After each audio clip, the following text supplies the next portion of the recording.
Ya. Oke, jadi kalau kita mengikuti BMP ya teman-teman, topik yang ketiga itu kita akan membahas mengenai peluang ya. Jadi ada 3 nih, agenda kita ada 3. Yang pertama itu ada konsep, ada rumusnya, cara hitung, sama ada yang ketiga itu sebenarnya peluang bersyarat. Jadi ada syarat yang harus dipenuhi. Kita kita mulai dulu ya. Jadi kita akan bahas konsep-konsepnya dari yang definisi-definisi dulu saja. Jadi jadi kalau kalau kita perhatikan itu tuh sebenarnya ada beberapa apa ya? Ada beberapa istilah yang akan kita kita pelajarin ke depannya gitu, seperti ruang sampel atau kejadian, kejadian majemuk, eee, peluang atau apa dan lain sebagainya. Nah, sebenarnya peluang peluang itu tuh apa sih kalau kalau kita lihat dari BMP ya, peluang itu kan didefinisikan sebagai besarnya kesempatan ya, yang akan muncul dalam suatu kejadian tertentu pada kondisi tertentu dengan nilai yang berkisar antara 0 dan 1. Nah, jadi bisa dibilang bisa bisa dibilang peluang itu merupakan besaran atau nilai ya, atas kesempatan yang terjadi atau muncul dalam suatu peristiwa. Eee, jadi sebenarnya bisa dibilang kayak gini ya teman-teman ya, peluang peluang itu adalah nilai, nilai atau kesempatan atas kejadian yang belum terjadi, atas kejadian yang belum terjadi atau yang akan terjadi. Nah, seperti itu ya teman-teman. Jadi jadi bisa dibilang karena apa ya, karena kita akan melakukan penaksiran atas atas kesempatan dari kejadian yang belum terjadi. Nah, itu berarti kita juga harus mengetahui bahwa terdapat beberapa kemungkinan. Kemungkinannya itulah yang dibilang sebagai ruang sampel.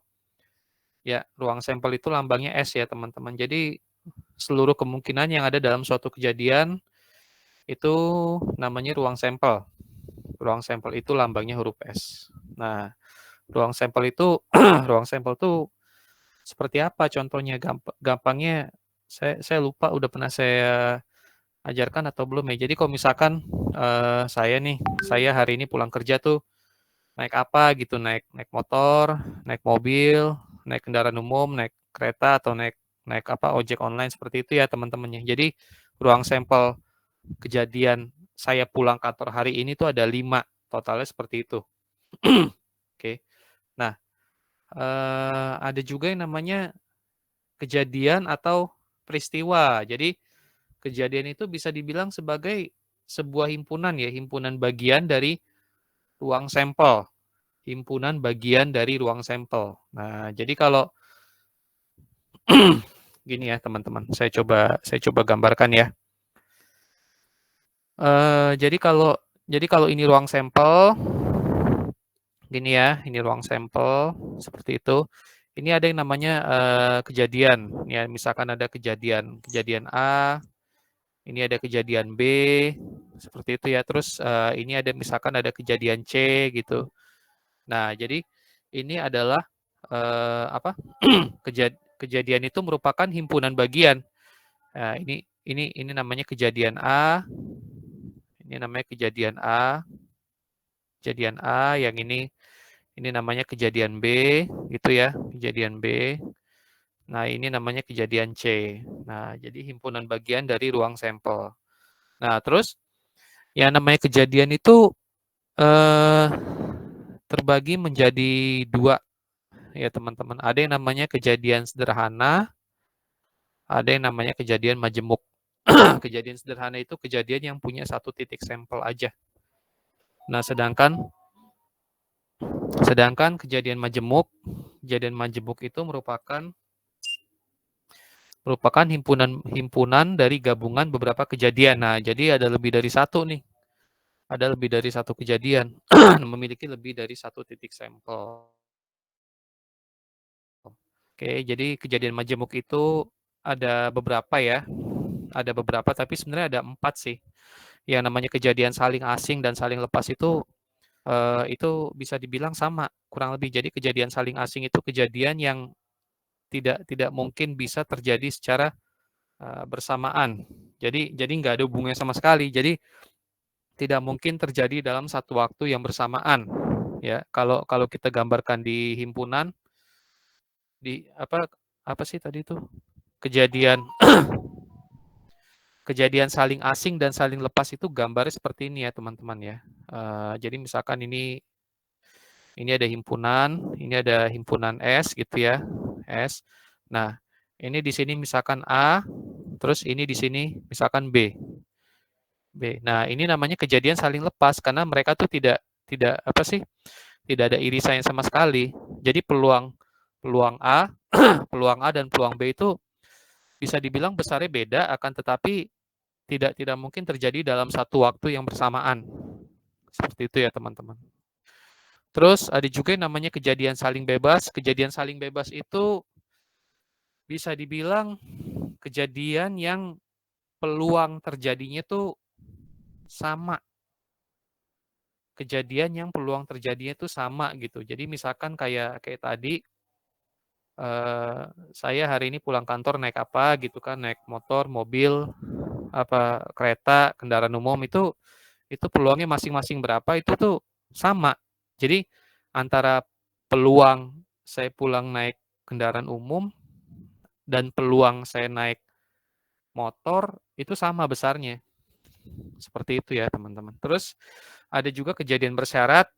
Jadi kejadian bersyarat itu adalah peluang eh, apa sih? Kejadian yang ada pendahulunya gitu. Jadi misalkan eh, apa sih?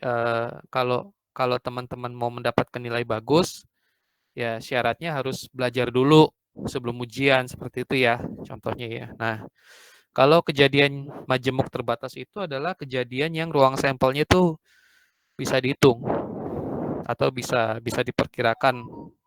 diperkirakan berapa besarnya. Oke. Oke, teman-teman, sampai sini ada pertanyaan terkait konsep peluang.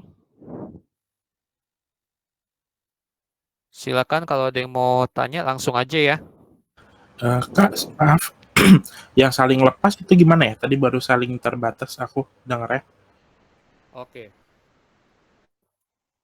Jadi kejadian saling asing dan saling lepas itu sebenarnya mirip-mirip konsepnya sama seperti ini. Jadi tidak apa sih tidak mungkin dua kejadian ini terjadi pada waktu yang bersamaan.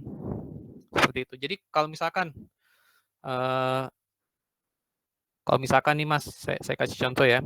Kan gimana pun juga kan nanti akan UAS kan ya pasti ya, akan UAS. Nah, itu mungkin nggak teman-teman?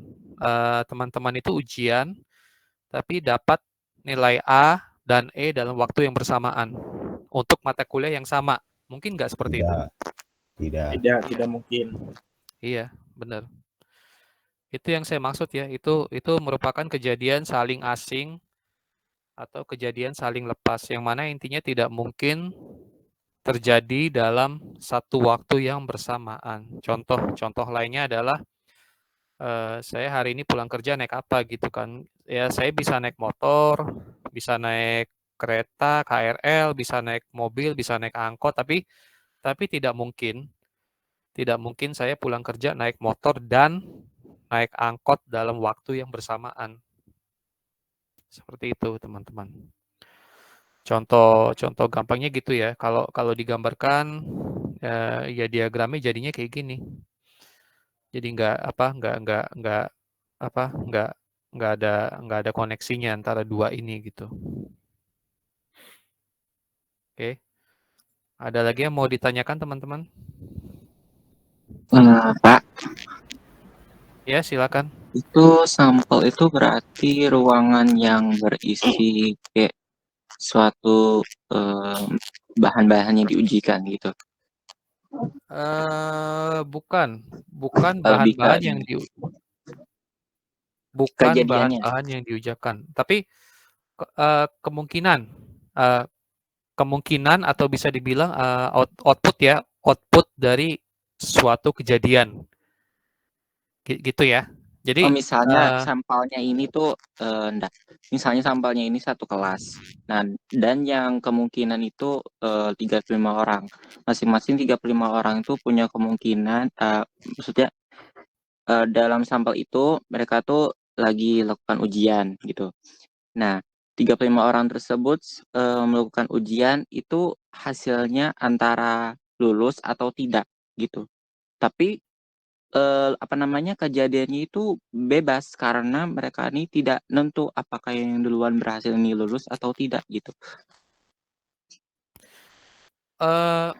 Jadi gini Mas, konsep dari ruang sampel itu adalah bukan masalah kejadian majemuk saling bebas atau apa ya, tapi ada kita harus memiliki definisi yang jelas yang mau kita perkirakan itu kejadian apa dulu gitu. Misalkan kalau yang tadi Mas bilang kan contohnya kayak gini ya.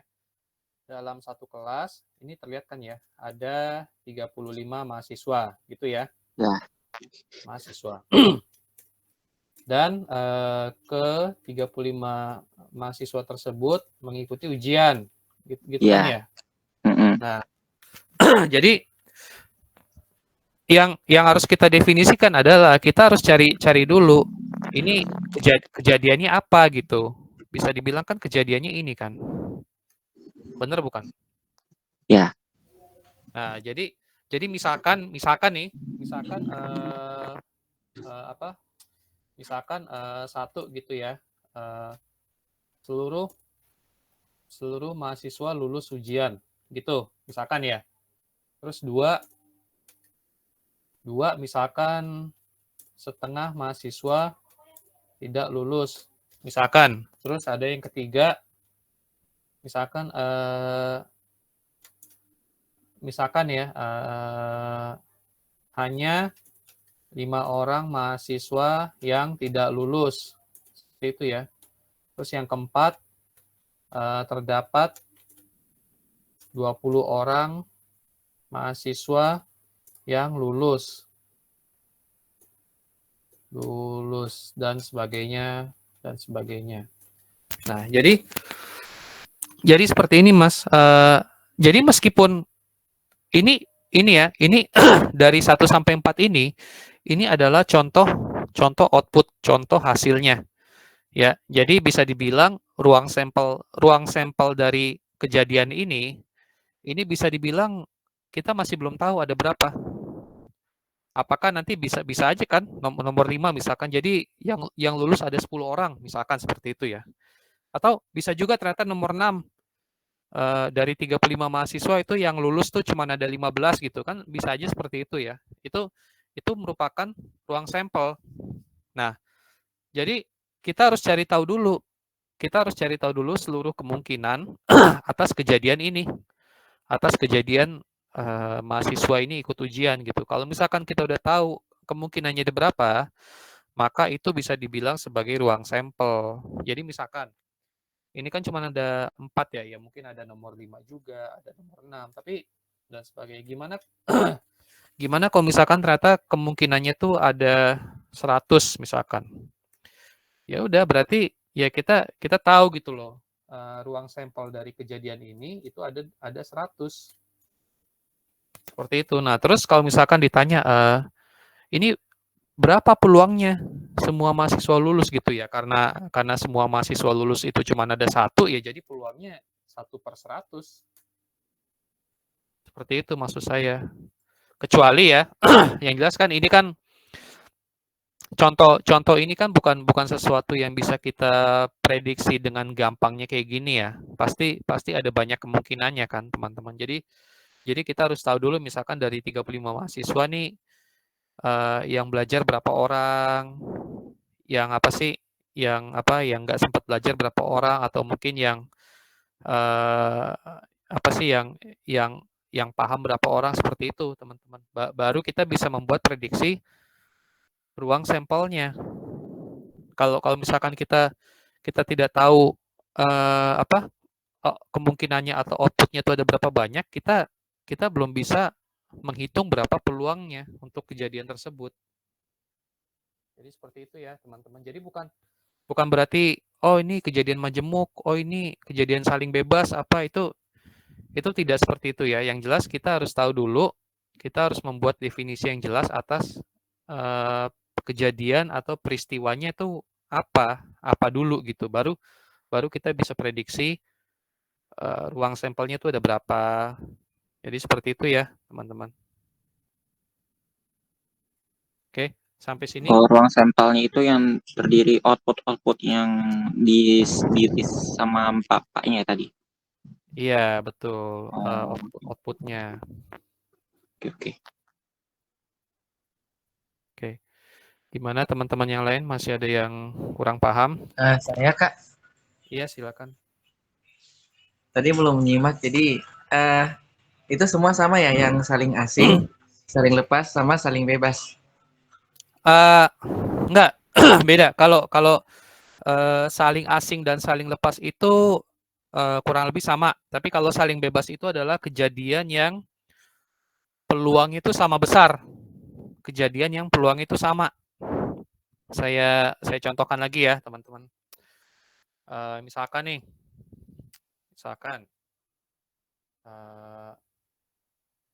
atau dadu deh ya, kita pakai dadu ya. Dadu dilempar 1 kali.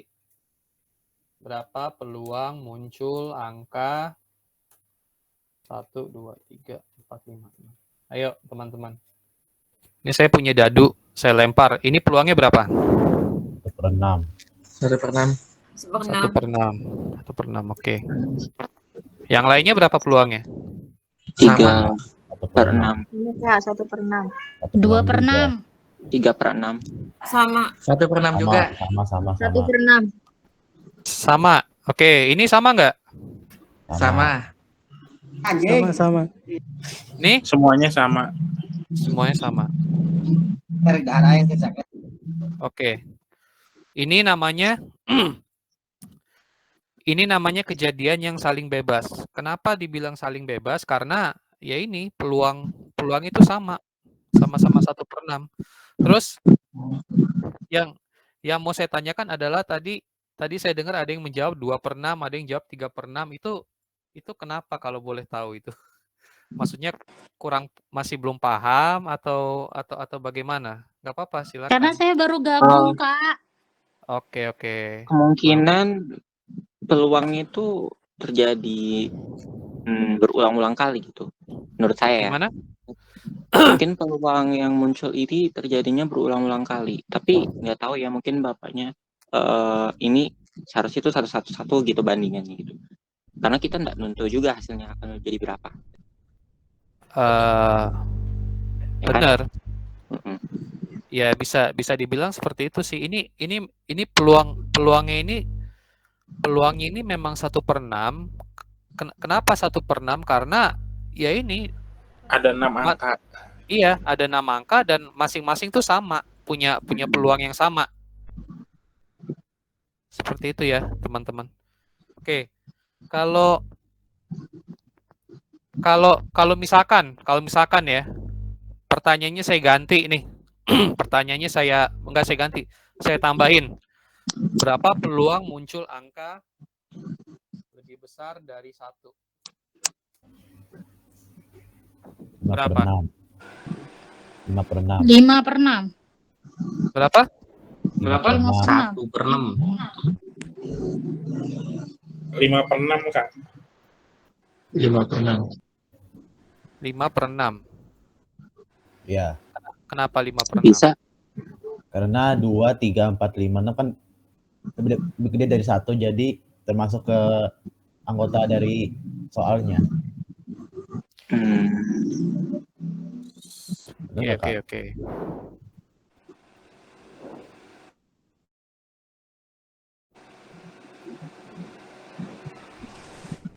Ini peluangnya berapa teman-teman? 5/6.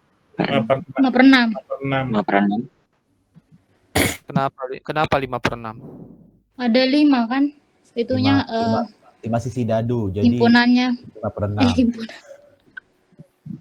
ada Peluangnya lebih dari 1. Yang akan keluar nanti antara 2, 3, 4, 5, 6. Iya. oke. Ada yang punya apa berapa, Mas? 1/2. 1/2. Ada 2 uang sampel. Iya, betul. Jadi seperti ini ya, teman-teman. Jadi bukan berarti bahwa mentang-mentang 2 sampai 6 itu lebih besar daripada 1, terus jawabannya langsung semuanya dijumlah gitu. Itu bukan seperti itu ya, teman-teman, konsep peluang. Jadi yang pertama adalah kita harus lihat dulu ruang sampelnya. Ruang sampel itu ada berapa? Ini kalau saya tulis seperti ini, teman-teman, ini kan ruang sampelnya jelas cuma ada 2 ya. Tadi itu kan saya nulisnya gini kan. Makanya ada 6. Tapi kalau misalkan saya tulisnya seperti tadi, seperti ini. Ini berarti yang terjadi adalah ruang sampelnya itu menjadi 2. Karena kalau kita lihat dari pertanyaannya adalah berapa peluang muncul angka lebih besar daripada 1. Kalau misalkan saya lempar terus munculnya angka 5, berarti apakah itu berarti peluangnya 5/6? Kan tidak ya, teman-teman. Peluangnya itu tetap 1/2. 50%. Kenapa 50%? Karena berdasarkan dari pertanyaan saya yang ini, ruang sampelnya itu pun juga mengalami perubahan. Ya. Kak, mau Nah, tanya sekarang- boleh nggak? Iya, silakan. Kalau soalnya itu berapa peluang muncul angka lebih besar dari 1 sampai 5? Itu gimana tuh soalnya tuh berarti? Jawabannya gimana tuh kalau gitu? Gimana, Mas? Gimana, Pak? Maaf. Berapa peluang muncul? Berapa peluang Berarti kemungkinannya 1/3 kalau kayak gitu. Iya, 1/3. Jadi Berapa? gini, Kak.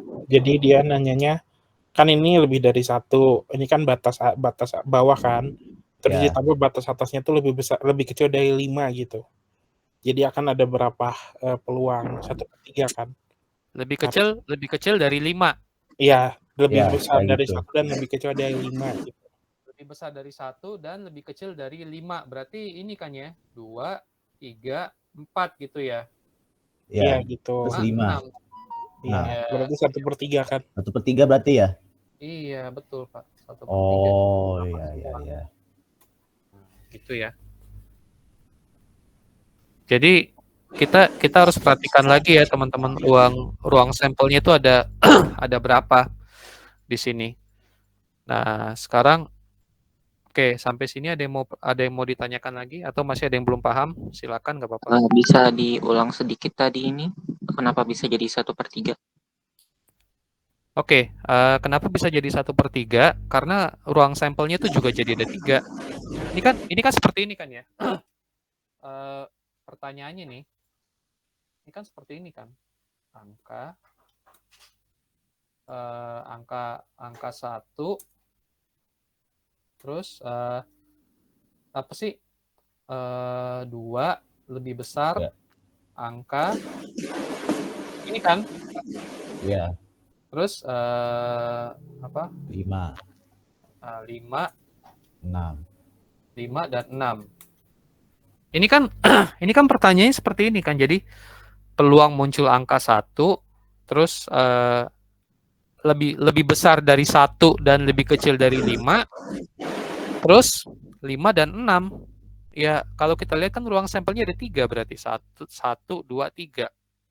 Makanya di sini menjadi 1/3 peluangnya, karena bagaimana kalau misalkan dadu saya lempar gitu ya. Saya lempar terus munculnya angka 5 gitu kan. Itu berarti peluangnya adalah 1/3. Bukan 1/6 lagi, udah berubah ininya. Peluangnya sudah berubah, teman-teman. Karena peluang ini tuh terdiri 3 sampel. Terdiri dari 3 ruang sampel. Iya, benar-benar. Nah. Ruang sampel ya, benar. Terdiri dari 3 ruang sampel. Oke, kalau misalkan Saya kasih contoh lain ya. Saya kasih contoh lain. Misalkan nih, saya misalkan ya, saya pulang kantor naik, misalkan ya, misalkan motor, B mobil, C apa KRL, terus ya. Kalau seperti ini ruang sampelnya ada berapa? Ada 3. 3, benar ya. S sama dengan 3. Kalau misalkan ada tambahan lagi, ruang sampelnya 4. jadi berapa? 4. 4. Misalkan ada tambahan lagi, 5. lagi 5. 5. 5. Iya. Terus kalau misalkan ada pertanyaan, peluang pulang kerja jalan kaki, itu berapa? 1/5. 1/5. 5. 1/5 ya, jadi 1/5. Tuh. Oke, jadi kurang lebih seperti itu ya teman-teman, terkait dengan ruang sampel dan peluang. Sampai sini ada yang mau ditanyakan lagi? Kak, mau nanya Kak, yang saling asing sama saling Izin lepas. nanya. Ya, gimana? Iya. Saling asing? Asing dan saling lepas kan Kakak bilangnya kurang lebih sama. Kurang lebih sama tuh sama, maksudnya tuh sama atau ada perbedaannya tetap gitu Kak? Secara konsep sama. Saling asing sama saling lepas tuh secara konsep sama. Sama-sama kejadian yang tidak mungkin terjadi dalam satu waktu yang bersamaan. Oke. Kak, sama mau nanya Kak, kalau yang terbatas itu gimana ya Kak ya? Aku masih kurang jelas. Oh, kalau terbatas ini adalah oke. Jadi gini teman-teman. Jadi kejadian yang terbatas ya. Jadi kalau kita bicara contoh yang ini tuh bisa dibilang ini merupakan kejadian terbatas. Kenapa terbatas? Karena ya ruang sampelnya ada 5 teman-teman. Ruang sampelnya ada 5. Terus apa? Terus contoh ini deh. Contoh ini dalam satu kelas 30 ini anggaplah kalau ruang sampelnya ada 100, ini merupakan kejadian yang terbatas. Kenapa terbatas? Karena ruang sampelnya itu masih bisa kita hitung, teman-teman. Ruang sampelnya masih bisa kita hitung, ya. Ini contoh kayak ini dadu dilempar 1 kali berapa peluang muncul angka ini namanya kejadian terbatas. Karena ruang sampelnya masih bisa kita hitung. Maksudnya banyaknya ruang sampel itu masih bisa kita perkirakan. Bahkan teman-teman, kalau teman-teman main Rubik Cube ya, Rubik Cube yang 3x3 itu ruang sampel itu meskipun ada 43 berapa banyak gitu kan, ada triliunan atau berapa, itu merupakan kejadian yang terbatas karena ruang sampelnya masih bisa kita perkirakan, masih bisa dihitung, ya. Nah sekarang pertanyaan saya teman-teman, ada nggak kejadian atau peristiwa yang ruang sampelnya itu tidak terbatas? Ada. Ada. Apa contohnya?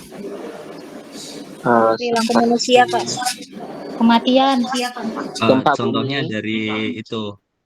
Contoh yang itu pulang dari kantor. Oke. Badai. Perilaku manusia Kak. Iya, betul. Takdir. Maaf, boleh bertanya kah?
Ya udah Kak.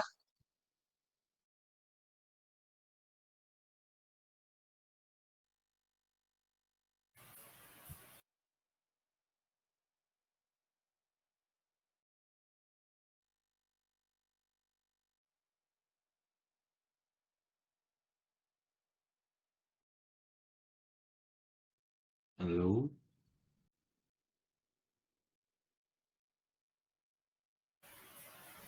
Sepertinya Ini Kak udah Resto abang. tadi disconnect, mungkin tunggu sebentar.